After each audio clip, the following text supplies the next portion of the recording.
Este es el laboratorio número 4 de máquinas eléctricas y el tema es motores de corriente continua. En esta oportunidad me va a tocar describir el motor tipo Shunt. Como podemos ver, el circuito equivalente de este motor es un motor eléctrico de corriente continua cuyo bobinado inductor principal está conectado en derivación o paralelo con el circuito formado por los bobinados del inducido auxiliar. En el siguiente ensayo realizamos a una corriente de 0,4 amperios controlada y obtuvimos los siguientes resultados. Como vemos, este tipo de motor, ya, la velocidad no disminuye más que ligeramente cuando el par aumenta. Como podemos ver en la parte derecha, la velocidad es proporcional básicamente a la corriente que se da en esta parte. Ahora, por otro lado, la curva que tenemos en la parte inferior obedece al comportamiento de un motor tipo shunt. En esta oportunidad hemos hecho los cálculos para la corriente, la potencia eléctrica, la potencia del eje, la eficiencia hemos asumido que es 0,85, la velocidad que la hemos deducido de la eficiencia y el torque que no es otra cosa que se calcula para poder tener las gráficas siguientes. En esta gráfica solamente hemos tenido tres valores, puesto que en la primera es casi cero. En la segunda gráfica, una corriente de 0,5 amperios. Como podemos observar, esta corriente de excitación controlada la hemos tenido así mediante un reóstato que está conectado para poder controlar esta corriente y podamos tener una corriente de excitación constante. En esta oportunidad, como se ve en las gráficas, la parte inferior, también obedecen al mismo comportamiento de velocidad, torque y de corriente versus torque, como lo indican las leyendas que siguen. Este motor en derivación se usa en aplicaciones de velocidad constante, como en los accionamientos por los generadores de corriente continua, en los grupos motogeneradores de corriente continua.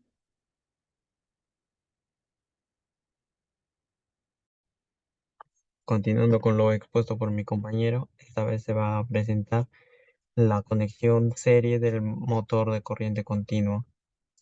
En este caso se conecta en serie la bobina o campo con la armadura.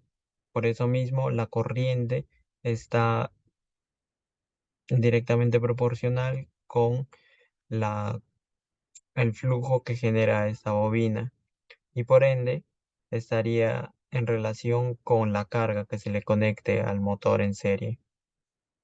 Por eso mismo, si es que se le conecta una carga menor a la nominal, el flujo va a disminuir, lo mismo que la corriente. Y si el flujo disminuye, la velocidad va a aumentar. Por eso mismo, no se debe conectar una carga muy ligera o sin carga a este tipo de conexión, ya que se puede embalar el motor.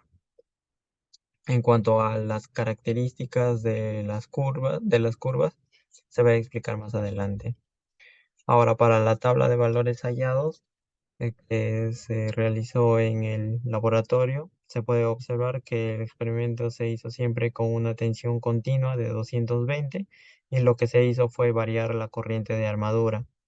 En cuanto a de la tensión, disculpa, la tensión del generador y la corriente del generador, se puede ver, por ejemplo, que la corriente del generador aumenta y después disminuye abruptamente. Sin embargo, esto no es tanto de nuestro interés, sino lo que nos interesa en especial es la potencia del generador, que como vemos disminuye de acuerdo a la corriente de armadura.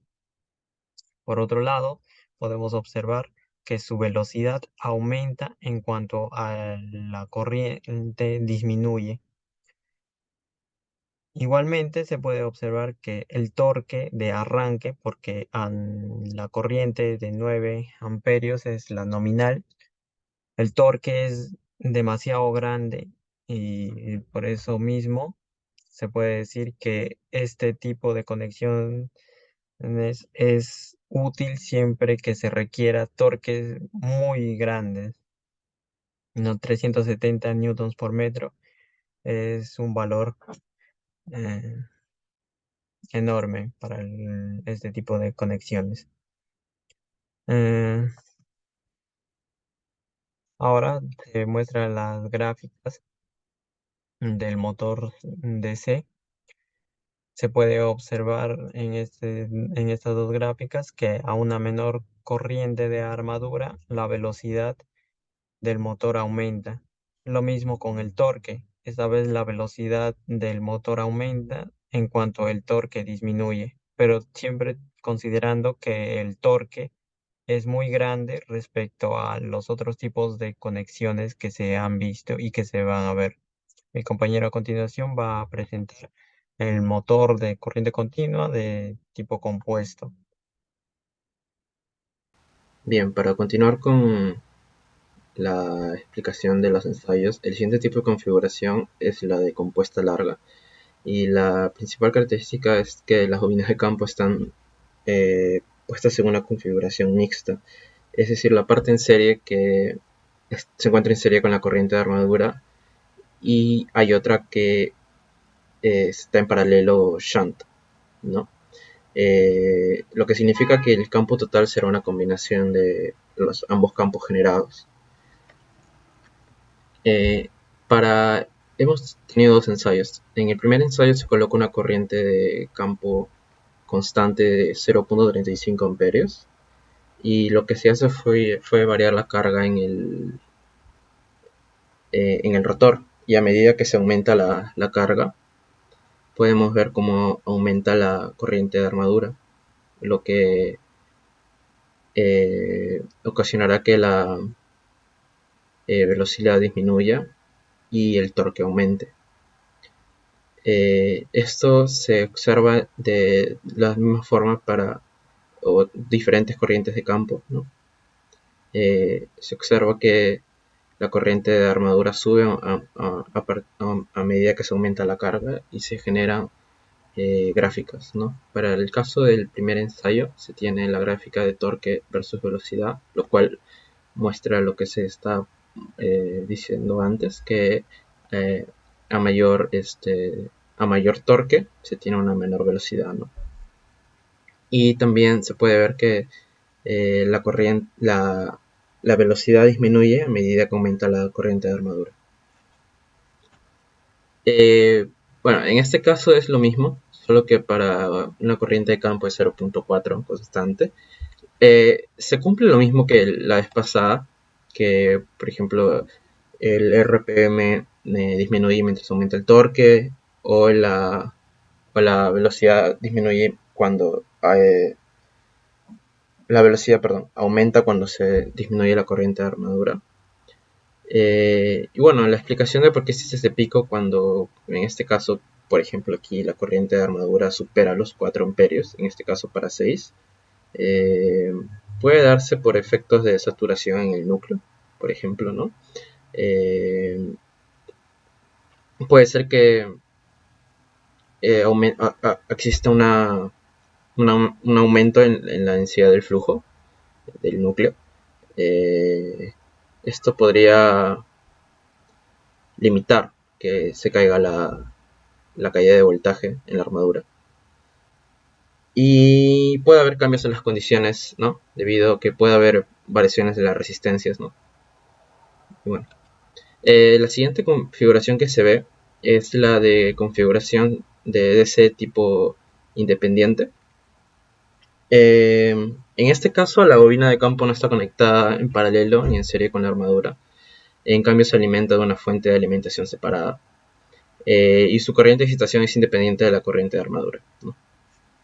Esta es la conexión.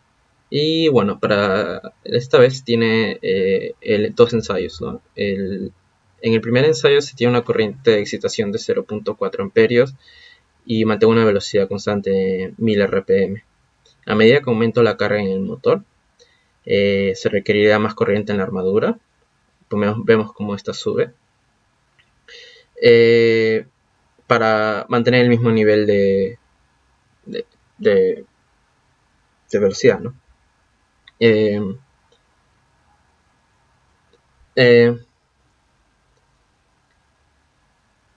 Como la corriente, la velocidad es constante, ya que no hay aumento en el campo magnético, como en el motor shunt o compuesto, debido a su independencia.